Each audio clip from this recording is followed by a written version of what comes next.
Тэгэхээр ахиж Өнөөдөр аймгийн иргэдийн төлөөлөгчдийн хурлын тэргүүлэгчдийн 6 дугаар хуралдаан боллоо. Хуралдааны үеэр аймгийн 2019-с 2020 оны хотын болон хөдөө аж ахуйн үйлчлэлтийн бэлтгэл хангах арга хэмжээний төлөвлөгөө батлах тухай хэлэлцлээ. За ингэж ийм саналтай тэргүүлэгч. За гэр хор бол орон сууцны хорооллын айл өрхийн цахилгаан хангамжийг сайжруулах найдвартай ажиллагааг хангах ажил байгаа. За 2019 онд нийт 133.3 сая төгрөг. За үүнд бол Эрдэнэгийн шин суурьшлийн бүсэд 0.46 кВт-ийн цахилгаан хангамжуулах агаарын шугам. За мөн дид станц барих ажил байгаа. Энэ бол 53.3 сая төгрөг. За мөн Яргуутгийн суурьшлийн бүсэд цахилгаан дамжуулах агаарын шугам болон дид станц барих 80 сая төгрөгийн өртөгтэй ийм ажлууд байгаа. За өвлийн үйлрэлд шаардлагатай элс, давс, бодис, машин механизм, шатах тослох материал, тусгай шингэн хөрөлцгөөс хэмжээгээр нөөцлөх ажил байгаа. За үүнд бол зам тээврийн яамны хөрөнгө оруулалтаар 88.5 сая төгрөг Орхон хадзаа компани тусгагдсан байж байгаа. За орон нутгийн хөрөнгө оруулалтаар хот өгшүүлэх газар дээр 50 сая төгрөг хөрөнгө тусгагдсан ингээ байж байгаа. 3 дугаар үйлрэлд бэлтгэл худалдаа авалт хийж ингэж хангах ёстой. За хотын доторх хавц замын нөхөөсний ажил байгаа. За бид бүхэн шинэ технологиг 18 оноос туршиж эхэлсэн. За энэний дагуу бол нийт бол 166.2 сая төгрөг орон нутгийн төсөв тусгагдсан.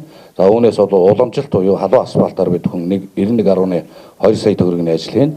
За шинэ технологи буюу хүйтэн асфальтаар 75 сая төгрөгийн ажил хийгдэн тендерүүд нь зарлагдсан явж байгаа. Одоо шалгаруулалт нь ер нь дуусж байгаа. За хөрөнгийн бас тодорхой хэмжээний хөөсөр шаардлагатай энэ төсөв батлагнаас хойш ингээд саналууд орж ирсэн. Үүнд бол Эрдэнэ тус дулаан түгээх сүлжээ компаниас 11 санал, боловсрол соёл урлагийн газраас 21 санал, нийт 32 санал ирсэн. Үүнээс бид бүхэн бол мэрэгжлийн хяналтын газрын дүгнэлт төсөв төртөгтэй 7 ажлыг одоо бас та бүхэнд танилцуулах гэж бэлдсэн юм аа. Хүнсгэж байгаа салбарын 2019-с 20 оны үйлчлэлийг бэлтгэх тогтоол гарахтай холбогдуулан тус тогтоолын төлөвлөгөөний дагуу аймаг сумын аюулгүй нөөцийн өвс хичээлийг бэлтгэх, бүс нутгийн онцлог тохирсон баталгаажсан үйлдвэр омгийн малыг сайжруулахаар ашиглах, стандартын шаардлага хангахгүй малыг үржлээс хасах, хээлдүүлэгч малын хөрөлцийн хангамжийн судалгааг наривчлан гаргах, малд үзлэг ангилалд хяналт баталгаажуулалтанд малчит мал бүхэн иргэдийг бүрэн хамруулах ажлыг цаг хугацаанд нь чанартай зохион байгуулах, бэлчээрийн худаг уст цэгийн бэлэн байдлыг хангах, шинээр гарах буюу засварлах ажлыг хугацаанд нь хийж гүйцэтгэх, мал амьтны гот халдвар төвчнөөс өртөнд сэргийлэх дандалт шинжилгээ хийх, жаргал баян өндөр сумдын малчтын өвөрж хаваржааг ариутгах, халдваргүйжүүлэх ажлыг зохион байгуулах, тариалалд өрнөж боловсруулалт, ургац хураалтын ажлыг технологийн зохистой хугацаанд чанартай гүйцэтгэх боломжийг бүрдүүлэх, намрын ургацаас чанар сайтай өрийн болон хүнсний буудлын нөөц бүрдүүлэх ажлыг шуурхай зохион байгуулах, нөөцийн агуулах элеваторын бэлэн байдлыг хангах, төмс хүнсний ногооны борлуулалтыг дэмжих, орон нутгийн иргэдийг хямд үнэтэй чанартай ногоогоор хангах зорилгоор төмс хүнсний ногооны цэг ажлууд үзэлгүүдэлтэй зохион байгуулах зэрэг нийт 37 залт бүхий ажлын төлөвийг тусгасан болно. Дахиад ийм хил ам гарахгүй шүү гэж сая Эрхбаатар тэргүүлэгч нэлээ. Манай аймгийн газар дорох хот болох инженерийн шугам сүлжээ муудаж ачаалаа дийлэхгүй байх асуудлууд мэрсэр гарах болсон. Уг ажилд илүү их анхаарч бэлтгэл ажлыг хангаж ажиллахыг тэргүүлэгч нар холбоотой албаныханд хэлж байлаа. Улааны асуудал дээр доголдсон, ялангуяа доголдсон асуудлуудыг энэ жил хийх ёстой төлөвлөсөн ажил хэдэн сард дуусах. Хоёр дахь асуудал нь хотын инженерийн байгууламж талаар. Эрдэнэ тус гаргаж өгсөн тэр хүсэлтийн дагуу энэ дээр бүрэн тавигдсан уу? Шугамын асуудал хэрэг байгаа. Тавигдсан зардал нь хүрэх үү? Бид хэд энэ жил засвар үйлчлэгээний ажил хийгээд өвөл дахин аваарын байдал үүсэх нөхцөл бололцоо үүсэх үедээ энэ тал дээр Эрдэнэ тусынхан ч гэсэн бас хариу тайлбар өгөх хэрэгтэй. Байдал нэлээд хүндэрнэ. Энээс өмнө бид нар авцамынхаа нөхөөсөө хийж амжих нь. За өвөлжилтийн байдал хүндэрсэн тохиолдолд зэрэгтэй аймагуудад отроор явж өвөлжих шаардлага зайлшгүй гарах баг. Энэ дээр эхний удаагийн тэр хэлэлцсэн яриа хэлцэл хэдийгээр хэмжээний малчд нүүрсэн суурших хөстэй тэр талыг гаргасан юм байна. Энэ асуудал дарамж өгч. Ажлууд тендер нь зарлагдаад явж байгаа. За мэдээж бол барилгын ажил бол тодорхой агаарын температур дулаасан үед эхэлнэ. Ер нь 5 сарын 15-наас ажлуудад бол эхэлж болох ёстой. За нийт бол бид нар 6 байшид 2.5 тэрбум төгрөгийн өрийн 70 суугийн ажлууд хийгдэн. За Орхон аймгийн хэмжээнд бол нийтдээ бол 30 гаруй километр өрийн суугийн ажил хийгдэж байж. За бид бүхэн уур уснаас аюулд өртөх магадлал одоо багасах юм аа. За үүнд бол нийт бол нэг 22 орчим тэрбум төгрөг шаардлагатай байдаг. За бид бүхэн одоо орон нутгийнхаа хөрөнгөийнхөө нөөц болцоонд тулгуурлаад 17 оноос бол бид бүхэн өрийн 70 суугийн ажлыг бол тодорхой хэмжээгээр бол хийж байгаа гэж ингэж үзэж байгаа. Танилцуулъя. За бид хэд энэ онд нийт тэц баах их засвар, урсгал засвар хөрөнгө оруулалтаар мөн өөрсдийн хөрөнгөөр дээрээс нь энэ үйлчлэлтийн бэлтгэл ажлыг хангахад зориулаад нийт тэрбум 200 сая төгрөг төлөвлөсөн байгаа. За энэ тэрбум 200 сая төгрөгөөс 422 сая төгрөг нь болохоор зөвхөн өвлийн үйлчлэлтийн бэлтгэл ажлыг хангахад тусгагдсан байна. Тэгээд үйлчлэлтийн бэлтгэл ажлыг хангахад ус хангамжийн ажлаар болохоор 138 сая төгрөгийн ажил аймгийн хөрөнгө оруулалтаас байхгүй. Дулаан хангамжийн ажлаар болохоор 92.6 сая төгрөгийн өөрсдийн хөрөнгөөр хийх ажил. Аймаг орон нутгийн санхүүжилтээр 96 сая төгрөгийн санхүүжилтээр хийх ажил. За цахилгаан хангамжийн асуудлаар нийт 82.5 сая төгрөгийн өөрсдийн хөрөнгөөр хийх ажил. Ариутгах татваргын албаны 16.8 сая төгрөгийн ажил. Машин механизм тоногдох хөрөмж болон бусад үйлчлэгээ энд 91.7 сая төгрөгийн ажил төлөвлөлөөд нийт 422 сая төгрөгийн ажлыг одоо үйлчлэлтийн бэлтгэл ажилд төлөвлөлөөд байна. Энээс одоо 96 сая төгрөгийн аймгийн хөрөнгө оруулалтаар хийх ажлыг нэмэхээр нийт 518 сая төгрөгийн ажил нийт энэ донд. Үйлчлэлийн бэлтгэл ажилтай холбоотой 3-4 асуулт байна. Өмнөдийн дэд станцын хүчин чадлыг нэмэгдүүлэх ажил 2016 оны хөрөнгө оруулалтаар хариултын ажлаар трансформатор худалдаж авах гээд 2016 оных шүү. 16 оных өнөөдөр 19 он. Энийг ингээд авахгүй байгаад ахын ингээд жил болгоны үйлчлэлийн бэлтгэл ажлын төлөвлөгөөнд хүний нүд туурж байгаа юм шиг оруулж ирээд байх нь араас нь хөдөлгөөхгүй байгаа нь зөв үү гэсэн асуултыг яг мэрэгдэг хүн хариулаарай. Энэ Эрдэнэтийн Орхон аймгийн Баянүр сумын энэ одоо 103,000 хэрэглэгч гişвэл бидний тодорхой хэмжээтэй холбоотой асуудал шүү. Энийн араас хөөцөлдөж байгаа явж байгаа тийм албан тушаалтан аж ахуйн хэлтс алууд байна уу гэсэн нэгдүгээр асуулт. Дараагийн асуудал Дэнж Эрдэнэгийн иргэдийг хэрэглээний цэвэр усаар хангах ёстой Мон 2301 төслийн хүрээнд хийгдэжсэн тэр нэг усан сангийн ажил байгаа. Энэ мөн 14 15 оны ажил шүү. Өнөөдрийн хүртэл Дэнж Эрдэнэгийн иргэд энэ усан санг хэрэгжилж чадахгүй байгаа. Энэ үйлчлэлтийн бэлтгэл ажлын юмд орж ирээгүй байна. Тэнд орон нутгийн засгийн хөрөнгө оруулалтаар тэр усан сангаас шууд ус татаад хэрэглэгчдийг нөгөө худагдаа шууд ус ирэх ёстой гэдээ бараг 2-3 худаг бариад идэг. Хэрэглэгчд нь тэнд нөгөө оршин суугчид нь тэр худгийг хэрэгжилж чаддаггүй. Нөгөө барьсан компани нь юу болоод байгааг нь мэддэгддэггүй. Энийг яг одоо энэ хэвлэл мэдээлэл манай эд мэдээллийнхэн сайн бичих хэрэгтэй энийг хэн хөөцөлдгийг яаж явдгийг энэ одоо бараг бас 4-5 жил болсон ажил шүү. Энийг хөөцөлж байгаа эрх бүхий хүн байна уу? Эрдэнэт тус энэ дээр яаж байгаа вэ? За өмнөдийн дэд станцын 305 сая төгрөгийн 2006 онд худалдаа авалт хийсэн ажил байдаг. 16 онд 17 онд үе ажил авсан бараг анх аваад тийшээ очсон. Эрдэнэт тулгууны цахилгаан түгээх юм Эрдэнэт захирал бид холбогдох мэргэжлийн хүмүүстэй очиж хүлээж яа байдал нэмэр байгааг үзсэн. Энэ бол шаардлага хангахгүй трансформатор нийлүүлсэн. Ийм байдаг. Тэгээ энийг бол одоо холбогдох аймгийн хот байгууллагт дэд үт сариутж байгаа засаг даргын орлогчид бид олон удаа танилцуулж байгаа. Мөн Эрдэнэ тулгааны цахилгаан түгээгээс олон удаа албан бичиг аймгийн засаг дарга болон засаг даргын орлогчийн нэр дээр ирсэн. Одоо бол шийдэгдэхгүй байгаа ийм асуудал байгаа. Энийг одоо тодорхой тэр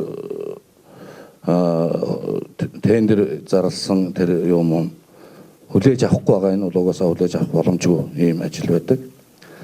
За энэ юу Богатир компанитай холбоотой асуудал байж байгаа. Хот байгууллага барилга захиалагчийн алба хяналт тавьсан ажил. Энэ бол одоо судалж байгаа. Тэнд ухаалаг хотгууд тавьчаад байдаг. Ашиглалтанд ордгоо. Энийг өргөх станцаас болоод ингээд ашиглалтанд ордог ийм ажил байж байгаа. За энэ дээр хот байгууллага барилга захиалагчийн дэлгэрэнгүй хариулт өгөх шаардлагатай. За мөн Дэнжийн 3 байрны босоо шугам. Энэ засаг дарга Дэнжигийн иргэдтэй уулзах уулзалтан дээр Эрдэнэ тусын төлөөлөл өөрөө байсан ерөнхий инженер Мегмар Сүрэн. За нэршил өөрчлөх шаардлагатай гэсэн ийм шийдвэр гарсан байж байгаа. Тэгээ энэ бол Эрдэнэ тус компани өөрсдөө бол Эрдэнэ тусынхан болоо өөрчлөх гадны шугамшилжээг сайдна гэсэн ийм чигтэй. Ингээд энэ бол ингээд яваад байгаа. Энэ дээр Эрдэнэ тус дулаан төгсүүлж компанийн тайлбараа өг. Засаг дарга бол босоо шугам гэж өөрчлөе гэж иргэдийн өмнө хэлсэн байгаа.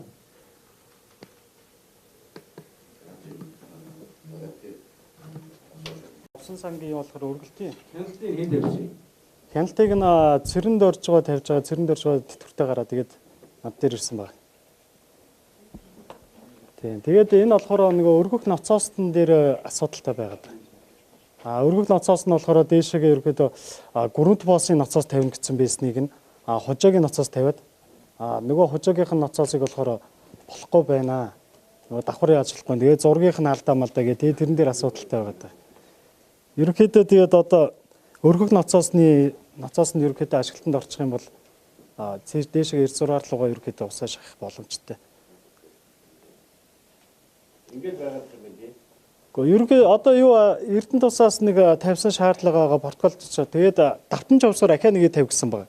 Тэгсэн нөгөө гүйцэтгэгч компани болохоор давтан жавсгаар тавих гэхээр нөгөө зардал нь 15 сая төгрөг болчихоо. Тэгээд тэрэн дээр гацаад одоо өөрийнхөө зарлаа тавьж болохгүй тэгээд одоо гацаа зогсож байна. Одоо ерөнхий инженерээр 2019 оны 5 сарын 3-наас томилогдоод ажиллаж байна. Содном жамс гэдэг юм байна. Содном жамс. Тэгээ өмнө нь болохоор цахилгааны албаны дарга хийдэг байсан. Тэгээ одоо яг энэ сангамжийн энэ босоо шугамны талаар ажил байдалтайгаа танилцуулж бол амжаагүй байна.